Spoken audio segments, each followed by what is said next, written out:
Hello guys, welcome to my channel smart study style with Subhash. जैसा कि मैंने कहा था कि मैंने के प्रीवियस वीडियो में कि मैं गोला स्फेयर को लेकर आऊँगा, और आज मैं अभी स्फेयर आप लोगों को पढ़ाने जा रहा हूँ। गोला तो गोला किसको बोलते हैं? आप लोग बहुत देखे होंगे, आप बचपन से ही देखे होंगे, घर में देखे होंगे, बाहर देखे होंगे। तो जैसे फुटबॉल है या क्रिकेट बॉल है, उसको हम लोग गोला बोलते हैं। गोला 3 डायमेंशनल फिगर है। बच्चे क्या करते हैं कि वृत्त को भी गोल है तो गोला समझ लेता है, लेकिन वृत्त गोला नहीं है। गोला जो है सेंटर से 3 डायमेंशन फिगर होता है, और उसके सेंटर पे 4 पाई एंगल बनता है। 4 पाई कहने का मतलब है 720 डिग्री, जबकि मेरा जो सर्कल है उसके सेंटर पे 360 एंगल बनता है। तो गोला में दो चीज़ हम लोग को पढ़ना है, उसका सरफेस एरिया, और दूसरा पढ़ना है हम लोग को उसका वॉल्यूम, आयतन कैसे निकालेंगे। कोई गोलाकार अगर चीज़ है तो उसका आयतन कैसे निकलेगा और उसका सरफेस एरिया क्या होगा। दो चीज़ पढ़ना है, लेकिन उसी गोले को अगर बीच से काट दिया जाए तो दो अर्ध गोला बन जाता है।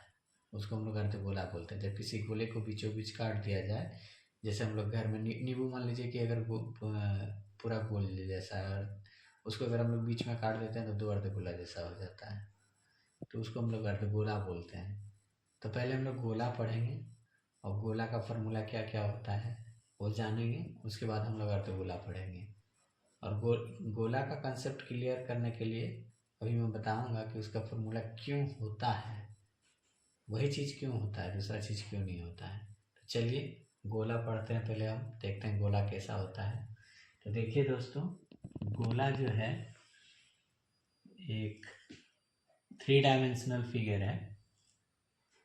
ये हो गया सेंटर इसका। अब इस सेंटर से ये हो गया मेरा रेडियस, अर्धव्यास। अब इधर भी इतना ही होगा, ये भी आर ही होगा, और इधर भी आर ही होगा। ये 3 डायमेंशनल फिगर है तो ये आर ही होगा। तो इसको हम लोग स्फेयर बोलते हैं। तो स्फेयर रियल मॉडल है मेरे पास, मैं आप लोगों को दिखाता हूँ। जैसे कि फुटबॉल है, ये फुटबॉल है, ये पूरा स्फेयर है।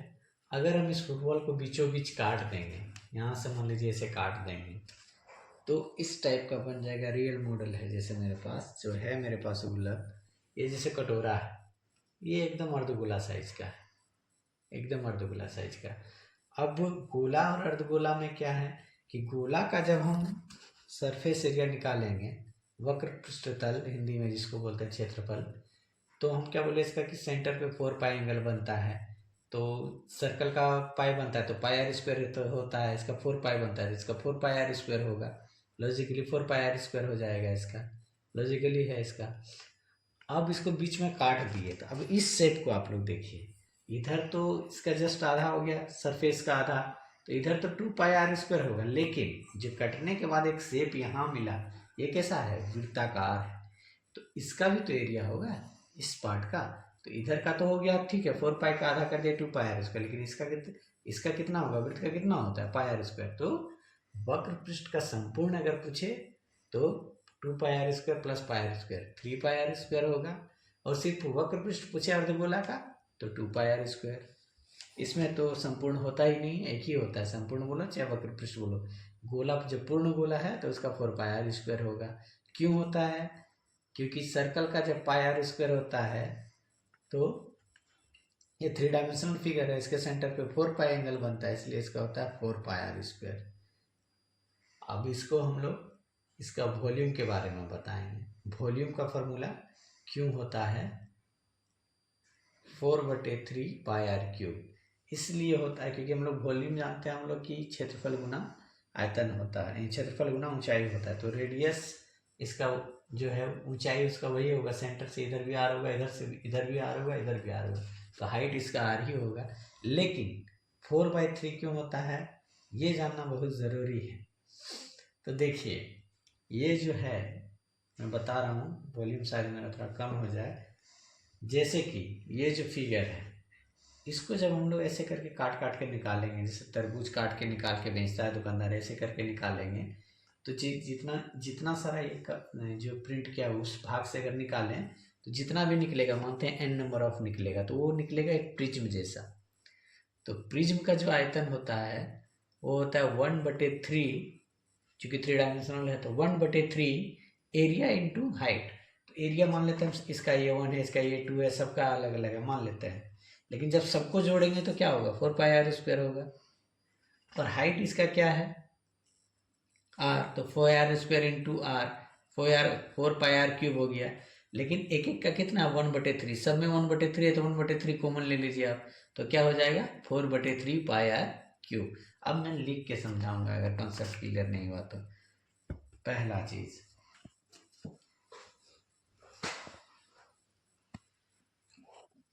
गोले का वक्र पृष्ठ, हिंदी में बोलते हैं वक्र पृष्ठ और इंग्लिश में बोलते हैं सरफेस एरिया या कर्व सरफेस एरिया। तो गोले का वक्र पृष्ठ क्षेत्रफल होता है 4πr²। सिंपल, सर्कल का πr² इसके सेंटर पे 4π एंगल बनता है, इसलिए 4πr²। लेकिन जब आयतन की बात आती है तो गोले का आयतन बराबर होता है 4/3πr³।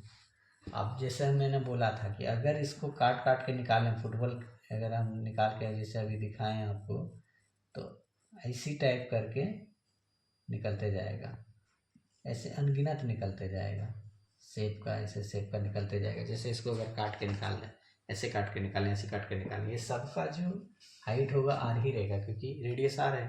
तो ऐसे अगर n नंबर ऑफ है तो ये चूंकि प्रिज्म शेप में निकलेगा, एक ऐसे शेप में निकलेगा, ऐसे निकलेगा, ऐसे प्रिज्म शेप में निकलेगा, प्रिज्म शेप में सब निकलेगा। तो प्रिज्म का जो आयतन होता है 1/3 इंटू एरिया, इसका एरिया 1 मान लिए, इंटू हाइट मान लीजिए इसका r² है, तो प्लस इसी तरह हो जाएगा 1/3, इसका एरिया ये 2 मान लिए, इंटू r²। ऐसे डॉट डॉट अगर n करते हैं तो 1/3 आप कॉमन ले लीजिए, एरिया क्या हो जाएगा ये 1 प्लस ये 2 plus dot dot n into r²। तो ये जो है सबको अगर जोड़ दें, ये सारे को जोड़ दें तो क्या मिलेगा, 4πr² मिलेगा। गोला का ही तो पार्ट सब निकाले हैं हम। तो इसका जब एरिया यहाँ हो जाता है 1/3 4π इंटू r² इंटू r, तो यही गुना हो गया, हो जाता है 4/3πr³। ऐसा कॉन्सेप्ट बहुत कम ही आपको मिला होगा कि गोले का आयतन क्यों होता है 4/3πr³। तो ये आप इसको प्रूफ करके दिखा सकते हैं या किसी को बता सकते हैं, क्योंकि जब हम कट करके निकालेंगे एक एक करके तो सब एक प्रिज्म जैसा निकलेगा। और प्रिज्म का जो एरिया होता है ऐसा, तो ये सबका अगर ये 1 A2 हम अलग अलग भी मान लें तो सबको जोड़ेंगे तो एक गोला ही बनेगा। तो गोला का एरिया 4π होता है r² इंटू आर, या 1/3 सब में कॉमन आ गया। तो ये इस तरह इसका होता है 4/3πr³। ये कंसेप्ट क्लियर करने के लिए मैंने इस फॉर्मूला को इतनी डिटेल्स में बताया। अब आते हैं अर्धगोला पे, गोला का कंसेप्ट क्लियर हो गया। अब आते हैं अर्धगोला पे। अर्धगोला जैसे मैंने बताया अभी, जो मेरे पास अवेलेबल रियल मॉडल था उसको दिखाया मैंने, कटोरा, ये हो गया अर्धगोला, बीच से कटा हुआ, ये आर हो गया, इधर भी आर होगा तो इधर भी आर ही होगा। तो ये अर्धगोला है। अब इसका 2 पृष्ठ हो गया, चूंकि ये बीच से कट गया तो एक पृष्ठ हो गया ये, जिसको हम लोग बोलते हैं कर्व सरफेस एरिया, वक्र। तो इसका तो टोटल का आधा हो गया, टोटल 4π, गोले का 4πr² होता है तो इसका 2πr² हो गया। लेकिन अगर बोलते संपूर्ण, इसको हमको पैक करना है तो इसको भी करना पड़ेगा और इसको भी पैक करना पड़ेगा, इसको भी। तो ये कैसा है, वृत्ताकार है, तो इसका कितना होगा πr² और इधर 2πr²। तो संपूर्ण जब बोले अर्धगोले का क्षेत्रफल तो 3πr² होगा। क्यों होगा, क्योंकि ये तो 2πr² आधा का हो गया, लेकिन ये एक वृत्ताकार शेप है तो इसका भी πr² होगा। तो इसको बोलते हैं हम लोग अर्धगोला। अर्धगोले का वक्र पृष्ठ क्षेत्रफल, ये तो सिंपल है 2πr², क्योंकि उसका 4πr टोटल का होता है तो इसका आधा है, ये तो 2πr² हो गया। लेकिन दूसरा जो फॉर्मूला है इसका, अर्धगोले का संपूर्ण पृष्ठ क्षेत्रफल, जब संपूर्ण की बात होगी, संपूर्ण पृष्ठ क्षेत्रफल संपूर्ण की बात होगी, तो इसका प्लस ये जो वृत्ताकार शेप है जो मैंने कटोरा में लिखा है वो दोनों का ऐड होगा। तो क्या है, इसका कितना होता है अभी बताए, 2πr² प्लस इसका शेप कैसा है वृत्ताकार, तो इसका क्या हो जाएगा πr², यानी कि दोनों को जोड़ देंगे तो कितना हो जाएगा 3πr²। इसका तीसरा फॉर्मूला है आयतन, वॉल्यूम। तो जो वॉल्यूम होता है गोले का जस्ट उसका आधा कर देना है, आयतन में कोई फर्क नहीं पड़ेगा, सिर्फ ये संपूर्ण पृष्ठ क्षेत्रफल में फर्क पड़ेगा। तो अर्धगोले का आयतन बराबर होता है 2/3, उसका 4/3 होता था, इसका 2/3 πr³। ये 5 फॉर्मूला है, इसी से अर्धगोला और गोले का सारे मैथ बन जाएंगे, और एक्स्ट्रा कोई फॉर्मूला नहीं चाहिए इसमें। लेकिन हाँ, कंसेप्ट क्लियर होना पड़ेगा कि क्वेश्चन बोल क्या रहा है, क्वेश्चन पढ़ के आपको समझना पड़ेगा कि क्वेश्चन बोल क्या रहा है। एक क्वेश्चन है जो बहुत इंपॉर्टेंट होता है, मैक्सिमम बार इसके एग्जाम में पूछा गया है, तो मैं उस क्वेश्चन को सॉल्व करने जा रहा हूँ, बताने जा रहा हूँ बच्चों, क्योंकि बोर्ड का एग्जाम है तो मे भी पूछ सकता है, चांसेस बहुत ज़्यादा है। मैक्सिमम टाइम इस क्वेश्चन को पूछा गया है, चाहे किसी भी बोर्ड हो, उसमें इंग्लिश में प्रिंट रहता है, इसमें CBSE बोर्ड मैंने भी पढ़ाया है, उस क्वेश्चन को बहुत बार पूछा गया है।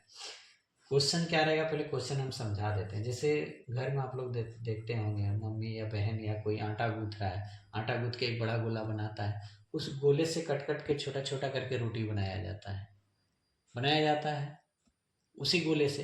तो यहाँ क्या करेगा कि 3 गो छोटा छोटा गोला आपको दे देगा इस क्वेश्चन में, और बोलेगा इन तीनों गोले को पिघला कर एक बड़ा गोला बनाया जाए, तो कौन उस गोले का अर्धव्यास क्या होगा, रेडियस क्या होगा, यही क्वेश्चन पूछता है। तो ये सिंपल याद रखिएगा कि जिस आटे से हम 3 गोला बनाए हैं उसी को आटे को फिर से मिला देंगे तो आयतन तो सेम रहेगा, वही तीनों गोला मिलके बना, तो इसमें आयतन सेम हो जाता है कि वही 3 गोला से मिलकर फिर वो बड़ा गोला बन जाएगा। तो आयतन क्या करना है, तीनों छोटे गोले का आयतन को जोड़ देना है, बराबर बड़े गोले का आयतन के बराबर कर देना है, क्वेश्चन सॉल्व हो जाएगा। बड़े गोले का आयतन का रेडियस हम मान लेंगे r, और छोटे का मान लेंगे r1, r2, r3, फिर तीनों का आयतन को जोड़ के बड़े का आयतन के बराबर कर देंगे। जब भी पिघलाने की बात हो तो पिघल जाएगा तो सब बराबर हो जाएगा, बड़े के बराबर हो जाएगा। 3 गोरे, 5 गोरे, 2 गोरे पिघला के बोलेगा बड़ा बनाया जा रहा है, तो दोनों का आयतन जो होगा हमेशा समान होगा, उसी पे बनेगा। एक क्वेश्चन है 3 सेंटीमीटर, 4 सेंटीमीटर, 5 सेंटीमीटर अर्धव्यास के 3 ठोस गोलकों को गलाकर एक बड़ा ठोस गोलक बनाया गया है, तो बड़े ठोस गोलक का अर्धव्यास निकालें। ये क्वेश्चन ये इंग्लिश में रहेगा या इसी टाइप का। तो मान लेते हैं 3 गो जो गोला है, 1 2 3, इसका रेडियस दिया है 3 सेंटीमीटर, इसका दिया है 4 और इसका दिया है 5। अगर ये तीनों गोलों को मिला दें तो एक ऐसा गोला बनता है, बड़ा गोला बोला है, तो बोला है इसका रेडियस कितना होगा निकालना है, हमको r का मान निकालना है। तो क्या करना है, इन तीनों के आयतन को निकाल के जोड़ के बराबर इसके आयतन कर देना, अर्धव्यास निकल जाएगा। तो हम यहाँ लिखेंगे क्वेश्चन में, क्वेश्चन तो हम बता दिए पढ़ के, और अगर आप लोग को पास मैथ बुक है तो आप लोग पेज नंबर 183 का क्वेश्चन 183 है, और एक्सरसाइज 12 का क्वेश्चन नंबर 9 देख लीजिएगा। तो अब जैसे तीनों गोलों का आयतन, तीनों गोलों का आयतन, तीनों गोलों का आयतन, ये गोला है 1 2 3 गोला है, तीनों गोलों का आयतन, इसका मान लेते हैं r1, इसका मान लेते हैं r2, इसका मान लेते हैं r3। तो क्या होगा बाबू, 4/3 पाई r1 cube plus r2 cube plus r3 cube, क्योंकि 4/पाई सब में कॉमन होगा, गोले का आयतन का फॉर्मूला 4/पाई रहेगा, तो इसको हम कॉमन लेंगे तो r1 cube plus r2 cube plus r3 cube. तो ये क्या हो जाएगा 4/3 पाई r1 3 का स्क्वायर प्लस इथेन 3 का क्यूब प्लस 4 का क्यूब प्लस 5 का क्यूब, तो ये हो गया 4/3 पाई। 3 का क्यूब 27, 4 का क्यूब 64, 5 का क्यूब 125। ये हो जाएगा 4/3 पाई। इन सबको जोड़ दीजिए, इन सबको जोड़िएगा तो आपको आएगा इंटू 216। जोड़ के देख लीजिए, 5 और 4 9, 9 और 7 16 का 6, हाथ रहा 1, 2 और 4 2 10, 11 का 1, हाथ रहा 1, 216 आएगा। अब देखिए बड़े गोले का आयतन क्या करेंगे हम लोग, बड़े गोले का आयतन यहाँ शुरू में लिख लेना कि माना कि बड़े गोले का अर्धव्यास r है, तो क्या हो जाएगा 4/3 पाई r क्यूब।